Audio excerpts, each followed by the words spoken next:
Hello my dear students, आज हम लोग बात करने वाले हैं रिप्रोडक्शन ऑर्गेनिज्म जो चैप्टर चल रहा था उसमें आज हम लोग बात करेंगे सेक्सुअल रिप्रोडक्शन की। सेक्सुअल रिप्रोडक्शन जो फ्लावरिंग प्लांट्स में होता है, किस प्रकार से उसमें रिप्रोडक्शन की प्रक्रिया होती है और कैसे एक नए प्लांट्स का फॉर्मेशन होता है। तो आज हम लोग पूरी टॉपिक को यहाँ पर कोशिश करेंगे कि इस चीज को पूरा समझ में आए कि किस प्रकार से जो फ्लावरिंग प्लांट्स है उसमें रिप्रोडक्शन की प्रक्रिया होती है। तो स्टार्ट करते हैं। सबसे पहले वही प्रोसेस कि सेक्सुअल रिप्रोडक्शन की डिफिनीशन क्या है। तो मैं डिफिनीशन के पिछले वीडियो में बता चुका हूं कि सेक्सुअल रिप्रोडक्शन का मतलब होता है a parents reproduce a new generation with fertilization is known as sexual reproduction. Sexual reproduction में कुछ चीजों को आपको बहुत ज्यादा इंपॉर्टेंट यानी नोट करना है। इसमें तीन चीजें बहुत ही इंपॉर्टेंट है और वो तीन चीजों को आपको स्टडी निश्चित रूप से करना चाहिए। पहला इसमें जो सबसे इंपॉर्टेंट पार्ट्स है और वो होता है इसमें जो है गैमेटोजेनेसिस की प्रोसेस होती है। इसमें जो है गैमेटोजेनेसिस की प्रोसेस होती है। What is the gametogenesis? Means the formation of gamete is known as gametogenesis. क्या है gametogenesis? Means formation of gametes is known as gametogenesis. तो ये क्या है? Formation of gametes. यहां पर गैमेट का जहां पर युग निर्माण हो रहा है, जो फॉर्म हो रहा है, उस प्रोसेस का हम नाम देंगे gametogenesis. Second process, the most important process होता है ये गैमेटोजेनेसिस में किस प्रकार का डिवीजन होता है। अगर गैमेटोजेनेसिस से बात करें तो यहां पर मियोसिस सेल डिवीजन होता है। आपको याद रखना है गैमेटोजेनेसिस की प्रोसेस में मियोसिस सेल डिवीजन होता है और इसी मियोसिस सेल डिवीजन के द्वारा गैमेट का फॉर्मेशन होता है। मियोसिस सेल डिवीजन को हम लोग जो है रिडक्शनल डिवीजन के नाम से भी जानते हैं। कहीं पर अगर आपको लिखा मिल जाए रिडक्शनल डिवीजन तो that's mean it is the known as meiosis cell division. Meiosis cell division occurs in the formation of gamete. और यहां पर जो मियोसिस सेल डिवीजन होता है ये हमेशा डिप्लॉयड सेल में होता है और उससे बनने वाली जो सेल्स होती हैं वो हैप्लॉयड सेल होती है।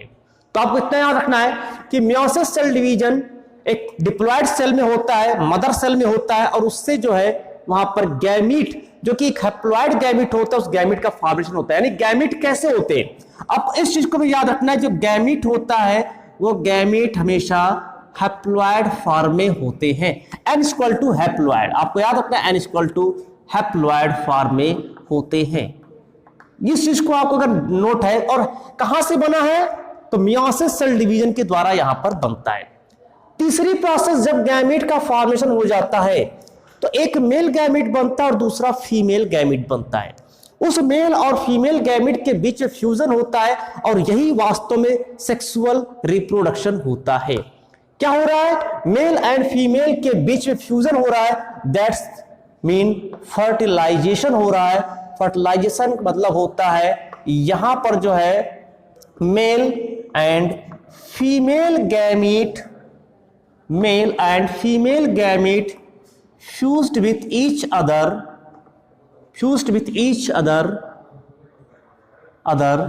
and reproduce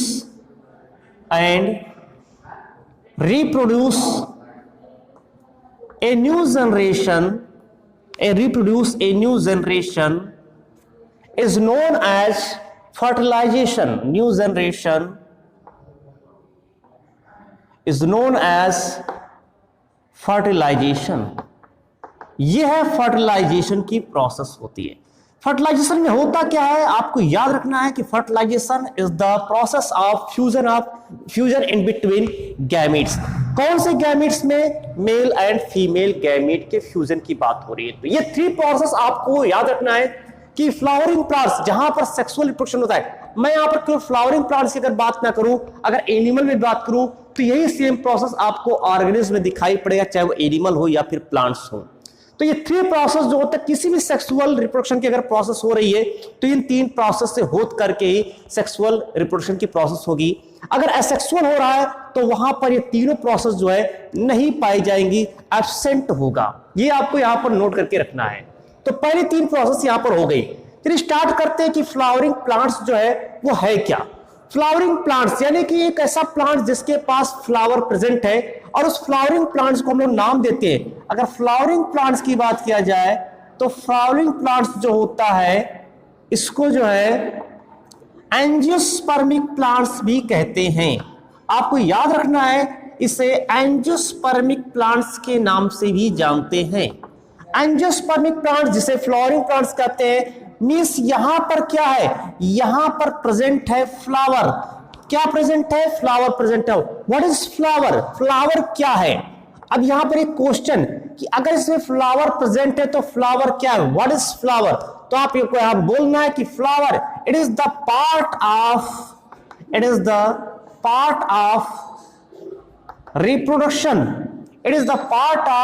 reproduction, so it is also known as reproductive organ. क्या है फ्लावर?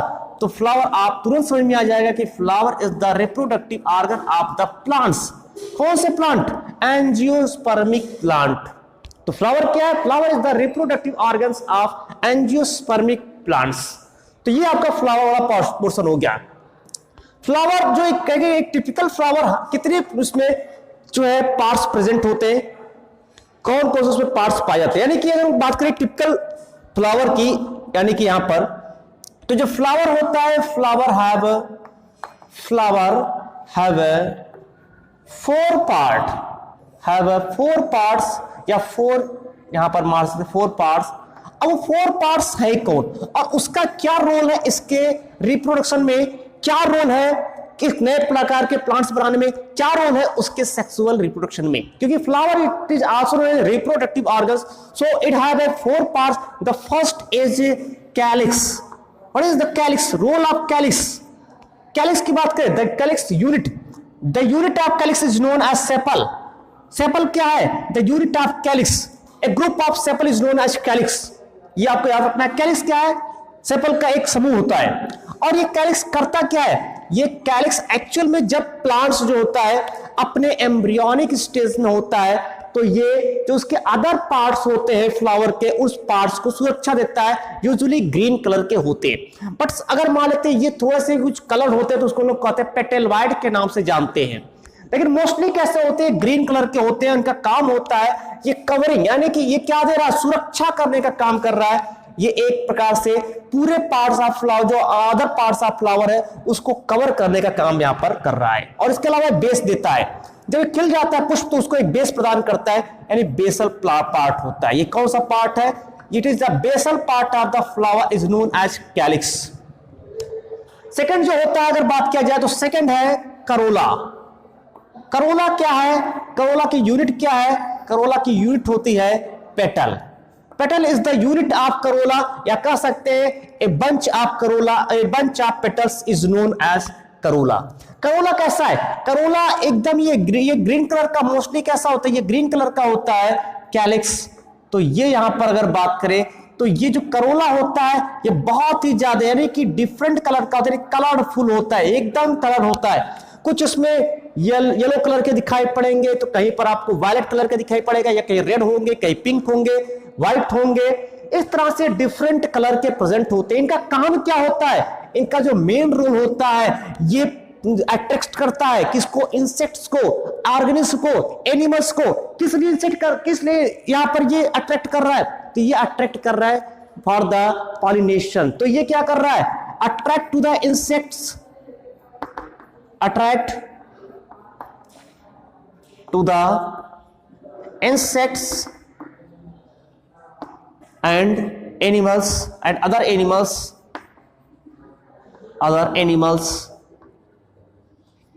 for the pollination। किस लिए अट्रैक्ट कर रहा है? फॉर द पॉलिनेशन, पॉलिनेशन के लिए यहां पर अट्रैक्ट कर रहा है। तो इस तरह से ये इसका कलर पार्ट होता है। एक्चुअल में कैलिक्स एंड करोला क्या है? It is not reproductive organ. ये रिप्रोडक्टिव ऑर्गन नहीं है। ये कैसा ऑर्गन है? It is the accessory organ है, एक्सेसरी सहायक अंग है जो रिप्रोडक्शन में हेल्प कर रहा है, बट ये रिप्रोडक्टिव ऑर्गन नहीं है। आपको याद रखना ये रिप्रोडक्टिव ऑर्गन नहीं है।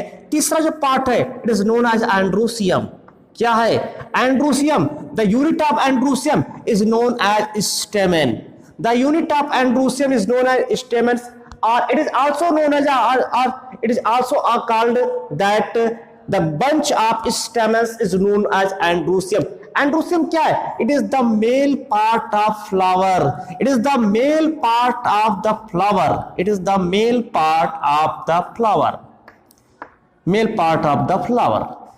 ये क्या है? ये मेल पार्ट होता है फ्लावर का, जो है ये मेल पार्ट होता है, आपको याद रखना है, यही सबसे इंपॉर्टेंट है। That is the reproductive organ. कौन सा reproductive organ? Male reproductive organ होता है androecium. And fourth is gynoecium, fourth is gynoecium. And gynoecium की यूनिट की बात किया जाए, the units of gynoecium is known as carpel, the unit of gynoecium is known as carpel and it is the female part of the flower, it is the female part of the flower and both are parts of the flower is known as reproductive organ, it is the reproductive organ। second दो organ इसमें मिल रहा है, the first is the reproductive organ is androcium, it is the male reproductive organs and second is the gynosium, it is the female reproductive organs of the flowering plants or flower। So I will discuss about calyx, corolla, androcium and gynosium। अब देखेंगे यहां पर एक एक करके part समझते हैं, क्योंकि आपको मेन पढ़ना क्या है? आपको पढ़ना एंड्रोसियम, आपको पढ़ना है गाइनोसियम। इन दोनों पार्ट्स को आपको यहां पर यूज नहीं करना, क्योंकि यहां पर लोग पढ़ रहे हैं सेक्सुअल रिप्रोडक्शन के बारे में। तो आइए डिस्कस करते हैं एंड्रोसियम के बारे में। सबसे पहले स्टार्ट करते हैं, what is the androecium? Androecium क्या है? अगर एंड्रोसियम की बात किया जाए तो androecium is the male part of the flower, मैंने पहले इसको डिस्कस कर चुका है। और इट इज द, इसका जो यूनिट होता है, the units of androecium is known as stamens. ये आपको याद रखना है। स्टेमेंस है क्या? स्टेमेन का एक रफली में डायग्राम अगर दूं कि स्टेमेन में कितने पार्ट्स प्रेजेंट होते हैं, तो आपको मैं यहां पर समझाना चाहूंगा कि स्टेमेन जो होता है have two main parts. Stamens have two main parts. The first is upper part is known as anther, the first is anther and second is filaments, तो इस तरह से यहां पर दो पार्ट्स होते हैं एंथर में। यूजुअली होते क्या है, जो एंथर होता है वो यूजुअली कैसा होता है? प्रायः मोस्टली ये बाइलोब्ड होता है, आपको याद रखना है ये बाइलोब्ड होता है। But in the malvaceae family, गुड़हल वाली फैमिली में अगर हम बात करें, इन द मालवेसी फैमिली में अगर हम बात करें, तो ये मालवेसी फैमिली में ये क्या नाम है? यूनिलोब्ड होता है। कहां पर? इन द मालवेसी फैमिली।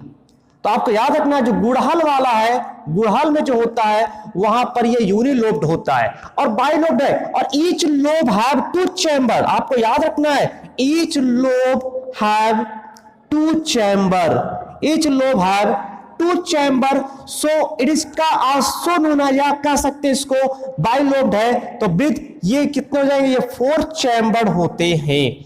कितने हो गए? 4 चैम्बर हो गए। बट अगर हम बात करें in the malvaceae family, it is the bi chamber.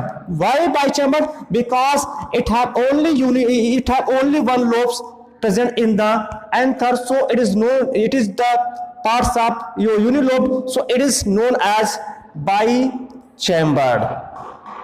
तो हम इसको bichambered कह सकते हैं। तो आपको यहां पर क्लियर हो गया कि ये यूजुअली कैसे होते हैं, ये 4 चैम्बर में होते हैं, लेकिन मालवेसी जो गुड़हल है उसमें ये जो है 2 कक्षों में केवल बटा होता है, ओनली 2 चैम्बर्स प्रेजेंट होते हैं। तो ये समझते हैं वो जो चारों चैम्बर है वो 4th चैम्बर किस फॉर्म में यहां पर पाए जाते हैं। तो इसको मिटा करके मैं फिगर ड्रा कर रहा हूं और कैसे पॉलन ग्रेन यहां से निकलता है और पॉलन ग्रेन का रोल क्या होता है। तो समझते हैं इस चीज को। यहां पर स्टार्टिंग से ये टॉपिक आप इसको स्क्रीनशॉट ले सकते हैं। तो ये पोर्शन स्टार्ट करते हैं कि किस प्रकार से इसमें एंड्रोसियम का क्या रोल है, एंथर का उसमें क्या रोल है और किस प्रकार से वो जो है फर्टिलाइजेशन में हेल्प करेगा। तो हमने ये क्लियर हो गया कि स्टेमेन कैसा होता है। तो स्टेमेन में 2 पार्ट्स होते हैं। The first part is the, अगर बात किया जाए, the first part is the anther and second part is the filament. कहीं पर आपको कनेक्टिव लिखा मिलेगा, तो एक कनेक्टिव भी पोर्शन कह सकते हैं यहां पर। तो 2 पार्ट्स एंथर। अगर इसके सेक्शन को आप काट करके देखेंगे, अगर इसको सेक्शन को आप काट करके देखेंगे इन द हॉरिजॉन्टली फॉर्म, तो आपको दिखाई पड़ेगा कि कुछ इसकी स्ट्रक्चर, कुछ इस प्रकार की स्ट्रक्चर आपको यहां पर जो है नजर आएगा। समझने का प्रयास करेंगे इसको जो है। मैं कोशिश कर रहा हूं कि आप अच्छे समझ में आ जाए आपको। ये इस तरह से स्ट्रक्चर यहां पर, ये अपने तरीके से इसको बना सकते हैं आप, मैं अपने तरीके से इसको बना रहा हूं, आपको बस फिगर कुछ इसी प्रकार से ही रहेगा। तो आपको ये बनाने के लिए एक तरीका रहता है यहां पर केवल,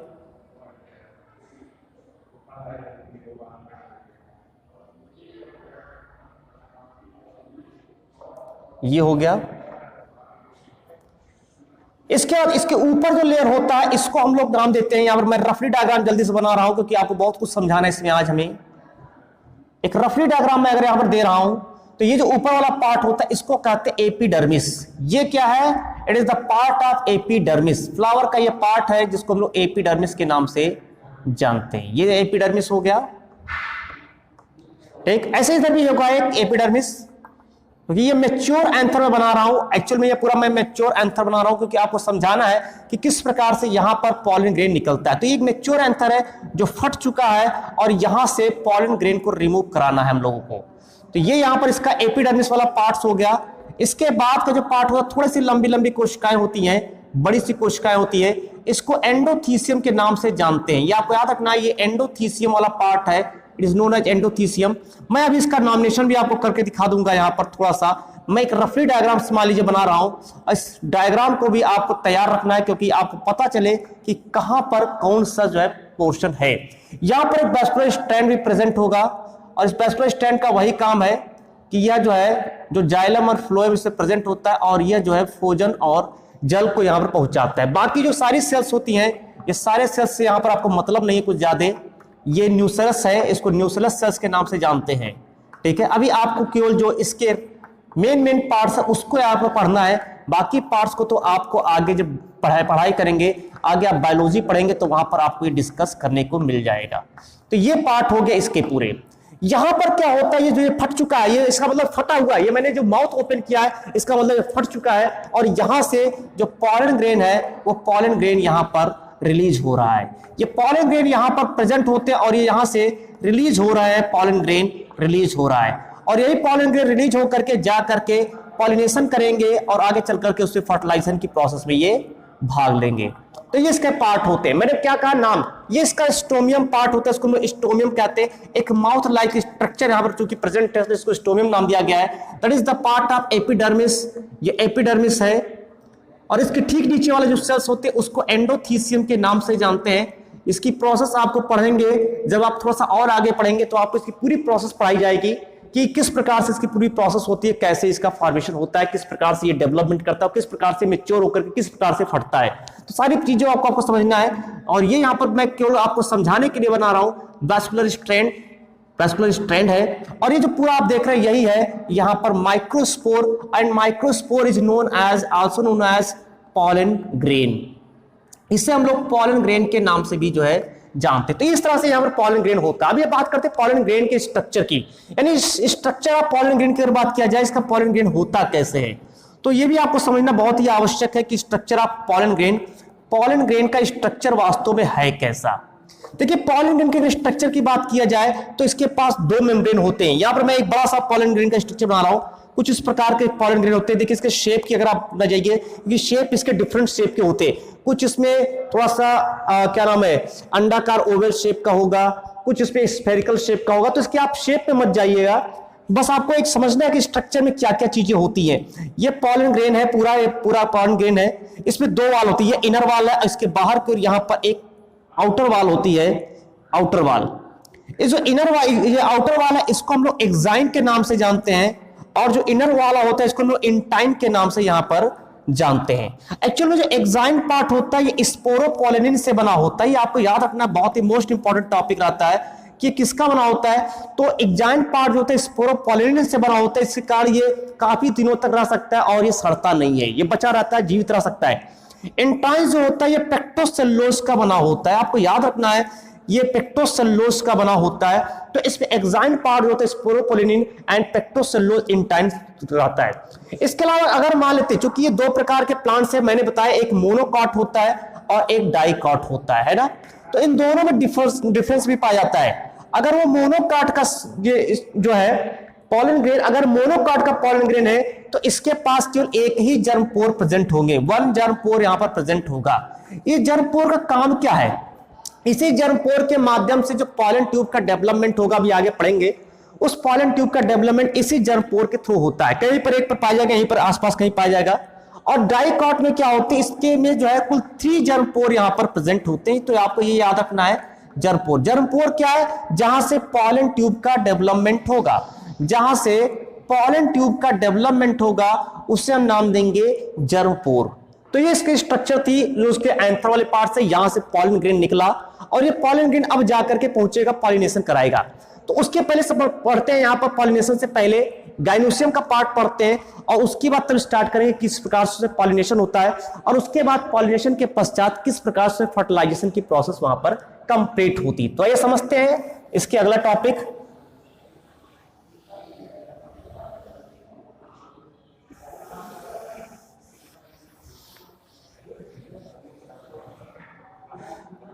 गाइनोसियम स्टार्ट करते हैं, गाइनोसियम के बारे में समझते हैं। गाइनोसियम की जो यूनिट होती है वो होती है कार्पेल। क्या होती है? कार्पेल। तो अगर हम एक कार्पेल की बात करें तो कार्पेल की अगर फिगर देखा जाए तो उसमें कौन कौन से मेन पार्ट्स होते हैं, तो मेन पार्ट्स को यहां पर हमको यहां पर डिस्क्राइब कर रहे हैं। ये है एक कार्पेल का मैं फिगर ड्रा कर रहा हूं, ये कार्पेल है, ये ठीक, ये पूरे कार्पेल है। इसके अंदर ओव्यूल यहां पर प्रेजेंट होगा। अभी ओव्यूल के बारे में थोड़ा सा समझेंगे।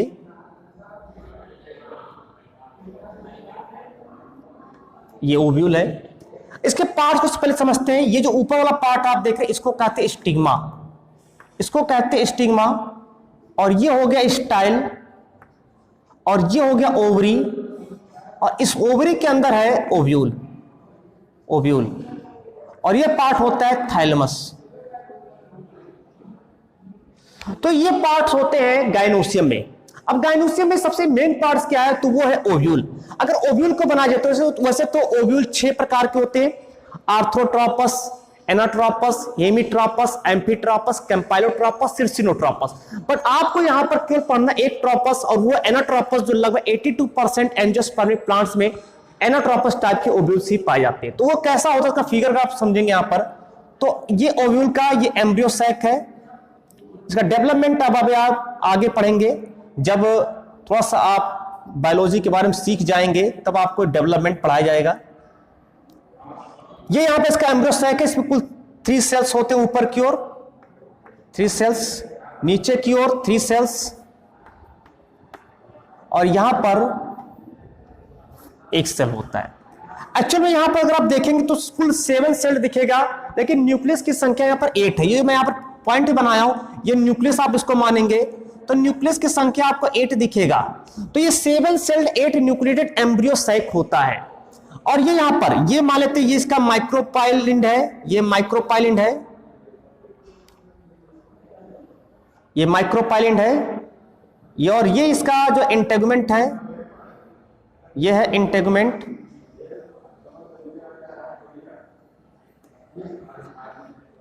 ये मैं एक तरह से रफली डायग्राम बना दिया। ये वेस्कुलर स्ट्रैंड्स है, ये पार्ट्स, बाकी समय कुछ ज्यादा मतलब नहीं है। ये इसका जो पार्ट होता है उसको कहते हैं chalaza and. Chalaza and, chalaza and जो होता है ये अपोजिट पार्ट होता है इस एम्ब्रियो सैक माइक्रोपाइल का। तो ये माइक्रोपाइल एंड होता है, माइक्रोपाइल एंड होता है। तो उसके अपोजिट में चलाजा एंड होता है, ये फ्यूनिकल होता है। तो 3 इसमें मेन पार्ट्स होते हैं, chalaza and, micropyle and and funicle. अब बात करते हैं इसके, तो ये जो नीचे वाली 2 सेल्स होती है इन दोनों सेल्स को सिनर्जिड, इन दोनों सेल्स को जो है यहां पर सिनर्जिड सेल कहते हैं, सिनर्जिड सेल। ये जो ऊपर वाला है इसको यहां पर जो एक्सेल के नाम से जानते हैं, एक्सेल कहते हैं। ये जो पोर्शन आप देख रहे हैं इसको जो है पोलर न्यूक्लियाई के नाम से जानते हैं, पोलर न्यूक्लियाई होता है। और ये जो पूरा पार्ट आप देख रहे हैं ये इसमें जो भरा है इसको एम्ब्रियो सैक कहते हैं, एम्ब्रियो सैक कहते हैं। ये जो 3 पार्ट्स आप दिखाई पड़ रहा है यहां पर 3 चीजें, इस तीनों को सेल्स को एंटीपोडल सेल्स कहते हैं। ये हमेशा इस माइक्रोपाइल एंड के अपोजिट में होता है, तो इसलिए इसका नाम रखा गया एंटीपोडल सेल होता है। ये इसमें वैस्कुलर स्ट्रैंड्स हो गया, जिसमें भी फूड चाहिए, भोजन चाहिए, जल चाहिए, तो ये वैस्कुलर स्ट्रैंड्स हो गया। ठीक, इसके अलावा इसमें ये जो ऊपर वाला पार्ट्स होता है, इसको यहां पर हम लोग कहते हैं, जो बाहर वाला, इसको आउटर इंटेगुमेंट के नाम से जानते हैं। आउटर इंटेगुमेंट होता है। अंदर वाले की बात किया जाए तो अंदर वाला जो होता है, इसको इनर इंटेगुमेंट के नाम से इसको जानते हैं। तो इस तरह से इसके सारे पार्ट्स यहां पर आपको मिलते हैं। एक्चुअल में जब आता है जो पॉलन ग्रेन आता है, उस पॉलन ग्रेन में जो दो गैमीट्स होते हैं, वो दोनों गैमीट्स आकर के इसके अलग अलग जगह पर इसको फर्टिलाइज करते हैं। लेकिन पहुंचते कैसे, तो उस प्रोसेस को यहां पर आपको समझा रहा हूं। ये प्रोसेस यहां पर है, मान लीजिए इसी को मैं थोड़ा फिर से बना रहा हूं समझने के लिए। जैसे एक यहां पर हो गया पॉलन ग्रेन का, या क्या नाम है, इसमें क्या नाम है, एंथर हो गया, और ये यहां पर हो गया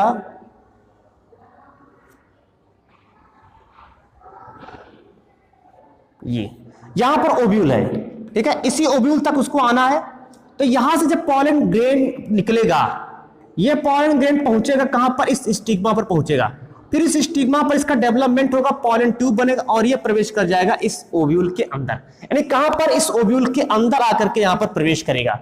तो इस प्रोसेस को, ये जो यहां से लेकर के यहां तक जा रहा है, इस प्रोसेस को नाम देते हैं पॉलिनेशन। ये होता है पॉलिनेशन। और उस पॉलिनेशन की प्रोसेस में यहां पर पूरी प्रोसेस क्या होती है, तो आप पॉलिनेशन समझते हैं, फिर उसके बाद फर्टिलाइजेशन के बारे में जानते हैं। तो ये स्टार्ट करते हैं पॉलिनेशन। ये आपको फिगर समझ में आ गया होगा, आप इसका स्क्रीनशॉट ले लीजिए, जिससे कि आपको आगे फिर समझने में आसानी रहे। तो चलिए स्टार्ट करते हैं, इसके बारे में समझते हैं, पॉलिनेशन के बारे में कि पॉलिनेशन है क्या। अब पॉलिनेशन के बाद किस प्रकार से फर्टिलाइजेशन होगा, तो इस प्रोसेस को भी आपको समझना है। तो स्टार्ट करते हैं पॉलिनेशन। पॉलिनेशन पॉलिनेशन पॉलिनेशन क्या है, बस एक सिंपल सी प्रोसेस है। वही जो मैं फिगर बनाया था, आपको उस फिगर को समझना है कि यहां पर ये पॉलन, ये एंथर है, इस एंथर से जो पॉलन ग्रेन निकलेगा, एंथर से जो पॉलन ग्रेन निकलेगा, वो पहुंचेगा कहां पर, ये पहुंचेगा इस जो यहां पर स्टिग्मा, वो क्या नाम है, कार्पेल है, उस कार्पेल के स्टिग्मा पर पहुंचेगा। इसी प्रोसेस को कहते हैं पॉलिनेशन। बस यही पॉलिनेशन है। पॉलिनेशन क्या है कि जो यहां पर पॉलन ग्रेन है, यानी पॉलन सैक से, ये पॉलन सैक है, इसके अंदर पॉलन जो भी इसके पहले बनाए थे, मैं फोर्थ चैम्बर बनाया था, उसको पॉलन सैक कहेंगे। उस पॉलन सैक से पॉलन ग्रेन का रिलीज होकर के किसी पिस्टिल, यानी कि यहां पर कार्पेल, किसी कार्पेल के स्टिग्मा तक पहुंचने की प्रोसेस को यहां पर हम लोग पॉलिनेशन कहते हैं। पॉलिनेशन क्या है, यानी यहां से पॉलन ग्रेन को निकल करके जो पिस्टिल है, फीमेल पार्ट है, गाइनोसियम का पार्ट है, उस गाइनोसियम के स्टिग्मा वाले पार्ट तक पहुंचने की प्रोसेस को कहा जाता है पॉलिनेशन। तो आपको समझ में आएगा पॉलिनेशन। पॉलिनेशन टू टाइप्स के होते हैं। The first is self pollination,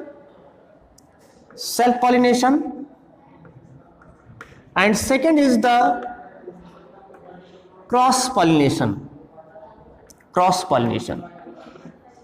self pollination किसे कहते हैं? सेल्फ पॉलिनेशन मतलब होता है कि जैसे मान लेते, ये मैं बना रहा हूं फिर से एग्जाम्पल, फिगर आपको समझना है, सब कुछ इसमें फिगर पर ही डिपेंड कर रहा है। आप जितने बढ़िया से उसको समझ पाएंगे, फिगर से समझ में आ जाएगा। ये इसके यहां पर पार्ट्स हो गया, ये देखें तो ये मैं यहां पर बनाया हूं, ये पार्ट्स कैसा है, तो ये यहां पर अगर देखा जाए तो ये पार्ट्स होता है, इसको हम लोग कह सकते हैं यहां पर, इस पार्ट्स में। तो यहां पर जो है ये पूरा मैं बाइसेक्सुअल यानी हर्माफ्रोडाइट जो है, एक फ्लावर का मैं फिगर बनाया, एक हर्माफ्रोडाइट फ्लावर का फिगर बनाया। अब समझिएगा, एक हर्माफ्रोडाइट मतलब बाइसेक्सुअल है। फ्लावर कैसा है, ये फ्लावर है बाइसेक्सुअल। बहुत ही इजीली आपको समझ में आ जाएगा अभी सेल्फ पॉलिनेशन कहते हैं किससे, बहुत ही इजीली। एक तो ये मैंने बनाया, एक मान लेते हैं प्लांट्स है, आप समझ में आ जाएगा आपको, ये प्लांट्स है। मान लो मैं एक एग्जांपल दे रहा हूं, प्लांट्स है, इस प्लांट्स पर एक फ्लावर है, उस फ्लावर में क्या है, केवल यहां पर जो है ये मान लिया, ठीक है। केवल इसमें क्या है, इसमें केवल और केवल फीमेल पार्ट है, ये फीमेल पार्ट है, और यहां पर एक फ्लावर है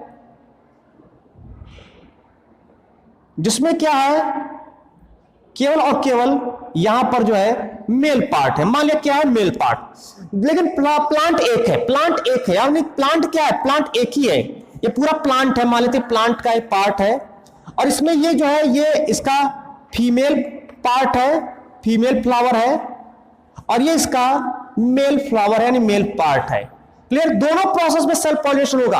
अगर इसके पॉलन ग्रेन निकल करके जाएं और अपने ही जिस पुष्प पर है उसी पुष्प के वर्तिकाग्र पर इसके पॉलन ग्रेन्स पहुंचते हैं तो इसको कहेंगे सेल्फ पॉलिनेशन। समझ में आया? ये सेल्फ पॉलिनेशन है। अगर यहां से भी निकल करके ये जा रहा है और ये निकल करके यहां पर जा रहा है, प्लांट एक ही है, तब भी वो सेल्फ पॉलिनेशन है, तब भी वो सेल्फ पॉलिनेशन है। आपको याद रखना है कि प्लांट एक है, फ्लावर भले अलग अलग पोजीशन पर लगे हैं तो वो सेल्फ पॉलिनेशन करेंगे, लेकिन एक ही प्लांट पे होने चाहिए तो सेल्फ पॉलिनेशन। और यहां क्या, अगर एक ही फ्लावर में दोनों पार्ट्स है तो सेल्फ पॉलिनेशन वहां पर आपको समझ में आ ही जाएगा। क्रॉस पॉलिनेशन किसे कहते हैं कि एक मान लेते हैं यही प्रोसेस में बना रहा हूं, एक प्लांट ये है, एक प्लांट दूसरा है, नहीं दूसरे प्लांट्स पर अगर हम इसको बनाएं, ठीक है, समझेंगे आप।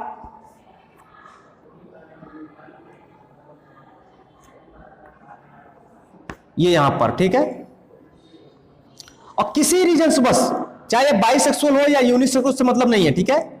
अगर इसका पॉलन ग्रेन यहां पर आ रहा है दूसरे प्लांट के, किसी दूसरे प्लांट के जो है फ्लावर पर अगर पहुंच रहा है, ये प्लांट ए प्लांट है, प्लांट ए,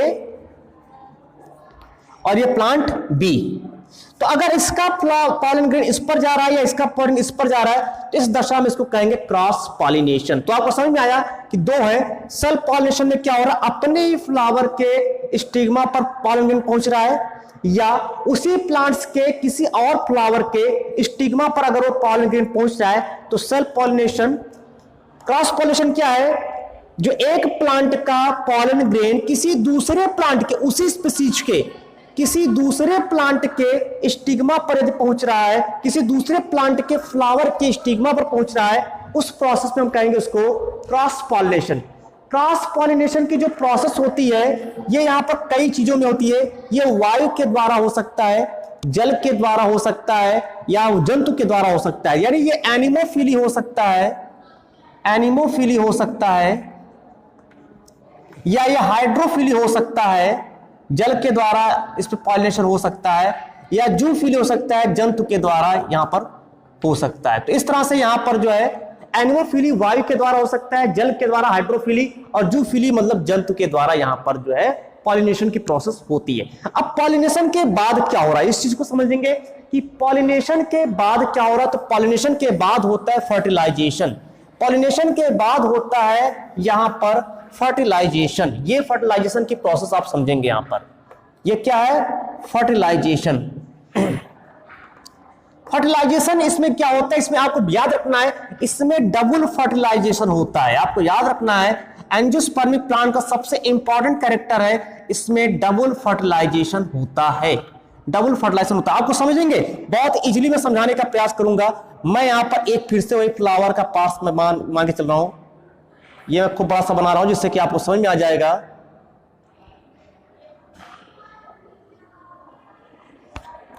ये हो गया, यहां पर क्या है, यहीं पर है जो भी बनाए थे ओव्यूल, ओव्यूल मैंने बनाया था। आप अगर समझ में आए तो उसको आप वीडियो को फिर से देखेंगे तो आपको समझ में आ जाएगा। ये मैंने ओव्यूल बनाया था, यहां पर मैंने कुछ सेल्स बनाया था, यहां पर मैंने कुछ सेल्स बनाया था जिसे एंटीपोलर नाम दिया था, 2 सिनेजेड सेल, एक एक्सेल नाम दिया था, और यहां पर मैंने एक पोलर न्यूक्लियाई बनाया था। आपको समझ में आ जाएगा। यहां पर सारे पॉलन ग्रेन आ गए, ठीक है, यहां पर क्या हो गया, पॉलन ग्रेन यहां पर आ गए, ठीक है। अब इस पॉलन ग्रेन यहां पर जब पहुंचते हैं तो यहां से पॉलन ट्यूब का डेवलपमेंट करते हैं। यहां पर क्या करते हैं, कोई एक पॉलन ग्रेन जो होता है वो अपने पॉलन ट्यूब को यहां एंटर करा देता है इस स्टाइल के माध्यम से। हालांकि ये भी बहुत लंबी प्रोसेस है, लेकिन आपको यहां पर समझना है, केवल बेसिक चीजों को आपको जानना है। तो ये यहां से पॉलन ग्रेन आता है और प्रायः माइक्रोपाइल इंड की तरफ से प्रवेश करता है। आपको ध्यान रखना है, प्रायः माइक्रोपाइल इंड की तरफ से प्रवेश करता है, प्रायः, मोस्टली। कुछ चला जाए इनकी तरफ से भी हो सकता है, कुछ इंटेगुमेंट को भेजते भी जा सकता है, लेकिन मोस्टली क्या होते हैं, ये इस तरफ से आते हैं। और इसके पास क्या है, इसी समय 2 गैमीट भी बन जाते हैं, 2 गैमीट बन जाते हैं। यहाँ पे क्या है, 2 गैमीट है, आपको समझना है। यहां पर 2 गैमीट है, first gamete, second male gamete. ये दोनों क्या है, ये गैमीट है, गैमीट युग्मक। तो इसमें 2 गैमीट है, कितने हैं, दो गैमिट है, first male gamete, second male gamete. First male gamete क्या करता है, ये जाता है और इस एग सेल को फ्यूज करता है। आपको समझना, थोड़ा सा और बड़ा बना रहा हूं जिससे आपको और भी समझने में आसानी हो जाए। आपके समझने के लिए बहुत ही बेहतर तरीका ये कि आप उसको फिगर को थोड़ा सा और बड़ा कर दीजिए और आपको समझ में आ जाएगा अभी ये पूरा। ये यहां पर था पूरा प्रोसेस है, ये माइक्रोपाइल एंड है, ठीक है। इस माइक्रोपाइल एंड की तरफ से ये प्रवेश किया, कौन, पॉलन ट्यूब। ये पॉलन ट्यूब यहां एंटर किया और इस पॉलन ट्यूब के पास यहां पर दो जो है मेल गैमेट है। अब आपको याद दिखाई पड़ रहा होगा, स्पष्ट दिख रहा होगा, जो मैंने यहां पर छोटा सा बनाया था उस चीज को मैंने यहां पर मैग्नीफाइड कर दिया। अब ये फर्स्ट मेल गैमीट है, यानी फर्स्ट जो मेल गैमीट है, फर्स्ट मेल गैमीट, ये जाकर क्या करेगा, ये जा करके इस एग सेल को फ्यूज करेगा। किसको करेगा, यहां पर जा करके ये इस एग सेल को फ्यूज करेगा, किसके साथ, एग सेल को। एग सेल को जब फ्यूज करेगा तो यहां पहली बार फर्टिलाइजेशन हो गया, ये फर्टिलाइजेशन। और इससे बना क्या, यहां पर चूंकि ये भी हैप्लॉइड होता है, ये भी हैप्लॉइड है और ये भी हैप्लॉइड है, तो यहां पर बन करके क्या आया, यहां पर बन करके आया एक जाइगोट। और जाइगोट कैसा हो गया, जाइगोट हो गया n + n = 2n, अर्थात डिप्लॉयड हो गया। तो पहली स्टेज यहां पर। दूसरा मेल गैमेट क्या करता है, ये यहां से निकल करके जाता है और जा करके इसको फर्टिलाइज कर देता है। किसको, जो सेकंड मेल गैमेट है, वो सेकंड मेल गैमेट किसके साथ जाकर फ्यूजन किया, ये जाकर के फ्यूज कर रहा है पोलर न्यूक्लियाई के साथ फ्यूज कर दिया। पोलर न्यूक्लियाई के पास यहां पर देख रहे थे कि दो मैंने वो न्यूक्लियस बना था, तो ये n होता है और ये 2n होता है, क्योंकि इसके पास दो न्यूक्लियस है। और इससे क्या बन गया, इससे बन गया प्राइमरी एंडोस्पर्म न्यूक्लियस बन गया, प्राइमरी एंडोस्पर्म न्यूक्लियस बन गया। और कैसा हो गया प्राइमरी न्यूक्लियस, ये ट्रिपलॉइड हो गया। तो यहां पर दूसरी बार फर्टिलाइजेशन हो रहा है, इसलिए इसको नाम दिया गया double fertilization. The first male gamete fused with the egg cell and reproduce a diploid cell is known as zygote, and the second male gamete fused with the polar nuclei and reproduce a new cell that is known as primary endosperm nucleus. It is also known as triploid. So it is ऐसे कह सकते हैं त्रिसमेकन, ट्रिपलॉइड fusion के नाम से इसको जो है जानते हैं, ट्रिपल फ्यूजन यहां पर होता है। इस तरह से फर्टिलाइजेशन यहां पर प्रोसेस कंप्लीट हो जाती है, इसको लोग कहते हैं डबल फर्टिलाइजेशन। इसके बाद क्या होता है, इसका सूखने लगता है, इसके बाद ये सूखने लगता है। और ये जो आप देख रहे हैं, ये जो पूरा प्रोसेस है, ये इसको आप हटा देते हैं यहां पर, ये सूखने लगता है। उसके बाद ये जो प्रोसेस, ये दोनों नष्ट हो जाते हैं सिनेप्टिक सेल, और ये जो रहता है जो जाइगोट वो होता है, ये जाइगोट आकर के इससे जुड़ जाता है, ये जुड़ जाता है, ये जाइगोट है।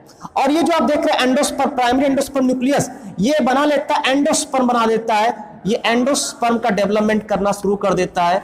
और ये एंडोस्पर्म क्या करता है, ये जा करके इसके चारों ओर से इसको कवर कर लेता है, इस चारों ओर से इसको जो है कवर कर लेता है। और ये करता क्या है, ये देता है न्यूट्रिशन। ये क्या करता है, ये न्यूट्रिशन देता है इस जाइगोट से। जब ये जाइगोट में एम्ब्रियो बनेगा, जाइगोट से एम्ब्रियो बनेगा, तो उस एम्ब्रियो को न्यूट्रिशन कहां से मिलेगा, तो एम्ब्रियो को न्यूट्रिशन मिलेगा एंडोस्पर्म से। और ये फिर डेवलप होकर के थोड़ा सूख करके ये आगे चल करके सीड बना लेगा, ये आगे चल करके सीड बना लेगा।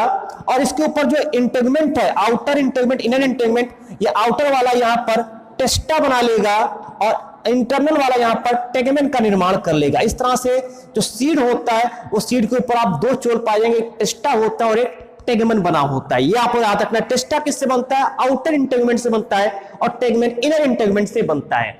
और ये जो प्रोसेस है, क्योंकि इसके अंदर ही हो रहा है प्रोसेस, इसको हटा देते हैं, तो प्रोसेस तो पूरी इसके अंदर ही हो रही है। मतलब कि जो बन रहा है, कहां पर बन रहा है, ये इसके अंदर बन रहा है ना, यानी ये प्रोसेस क्या हुई, सूख गया, मान लेते हैं यही चीज है। उसको फिर से समझेंगे आप, ये क्या है, यही है ये, तो ये सूखने लगा। तो ये यहां पर ये जो प्रोसेस है, यहां एक जाइगोट बना और एक एंडोस्पर्म यहां बन गया। ये जाइगोट डेवलप करके एम्ब्रियो बनाएगा, और ये पूरा फॉर्मेशन जो है, ये यहां पर सीड बना लिया।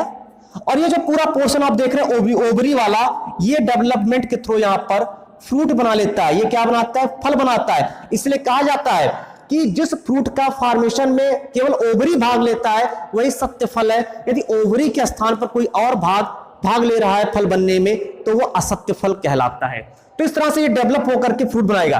फ्रूट में भी अगर देखा जाए, फल जो होता है, फ्रूट में भी 3 पार्ट्स होते हैं, फ्रूट में भी 3 पार्ट्स होते हैं। सबसे ऊपर का जो होता है उसको एक्टोकार्प के नाम से जानते हैं, एक्टोकार्प होता है, जिसको छिलका कहते हैं, आवड़ कहते हैं। और इसके अलावा इसके बीच वाला जो मैक्सिमम खाया जाता है, वो मीजोकार्प, जैसे आम है, आम का मतलब मीजोकार्प खाते, गूदा, जो गूदा बनता है, और सबसे अंदर की जो कठोर सा भाग होता है उसको कहते हैं एंडोकार्प कहते हैं।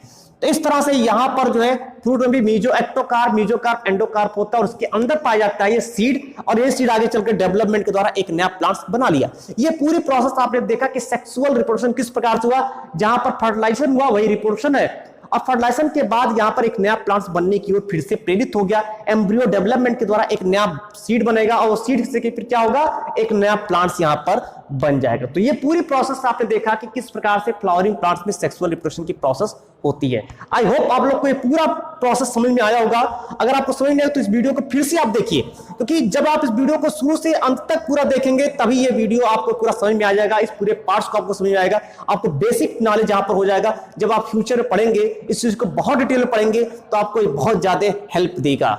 आई होप आप लोग को समझ में आया होगा। मिलते हैं नेक्स्ट वीडियो में नेक्स्ट टॉपिक के साथ, तब तक के लिए थैंक यू सो मच।